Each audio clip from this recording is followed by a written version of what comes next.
And Kendall, obviously, we're going to talk about Paradise. We hear Joe's side on clickbait, but we wanted to talk to you about joining Paradise first off. Like, what made you decide to go on this season? So initially, I was thinking that I knew that Joe probably would be going on the show because he was single and he's actively like a part of like the Bachelor world. So I knew that was a potential. So when I went on, my initial thought was I wasn't interested in getting back in a relationship with Joe because if I wanted to, I would have done that the year and a half that we were broken up. And I didn't want to do it publicly in front of everybody. So my goal was to get closure and then to kind of try to find love on the beach like I did before. And because we had been broken up so long, I thought it would be a lot easier than it was. And it kind of caught me by surprise on how crazy it was. Sorry, Pistachio's crying with me.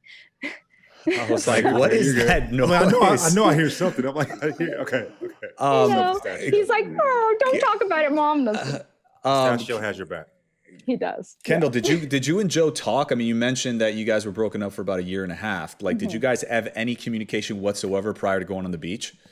Yeah, definitely. I think when we broke up or announced that we had broken up, we were still kind of figuring out things because the main reason why we broke up had large part to do with logistics. I mean, of course, there was other reasons why it wasn't just moving to Chicago or him staying in LA, but we still, at least I still really loved and cared about Joe, like in that way. So I think we were trying to figure out like how could we make this work? Is there like a world where this can work?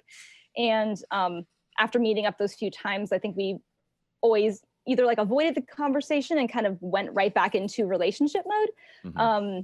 So there never really was like that kind of closure where I saw Joe as purely just a friend because whenever we met up, we're back, not like back together, but it just felt like we were. It felt right. Yeah, I mean, it just felt easy. I mean, we've always had comfort in each other. I always say that, like our relationship, we really supported each other in a lot of different ways. And going through things publicly is hard. And so we depended on each other for like how difficult that was. Yeah, and I think we both definitely tried to move on. I got to a certain point where I was in my mind thinking, there's no way right now that we can make a relationship work. And I'm okay with that. And so I wouldn't have gone on Paradise if I didn't have that mentality.